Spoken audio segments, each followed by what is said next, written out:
your name on high. Once again, Lord, we thank you for your goodness, for your faithfulness, for your protection sa bawat isa sa amin, Lord, sa umagang ito. But before that, Lord, we are here, Panginoon, lumalapit sa iyo bago po namin gagawin ang aming activities ngayong araw na ito.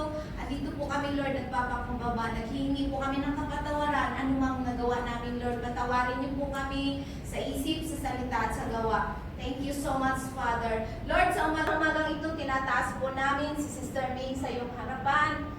Siya po ay mag-celebrate na kanyang 50th birthday, Panginoon.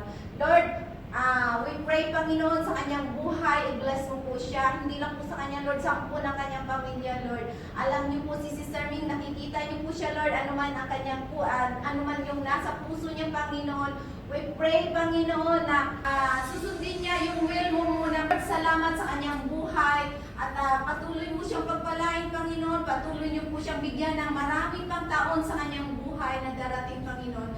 Lord, we pray also Panginoon, sa aming activity ngayon, Panginoon. Simula sa umpisa hanggang matapos, Lord, i-bless mo po itong lugar na ito. Proteksyonan niyo po ang bawat isa na nandito, Panginoon. Ikaw po ang magmuna, magabay sa amin. Ilayo niyo po kami sa anumang mga viruses, Panginoon. In Jesus' name, we pray, Panginoon.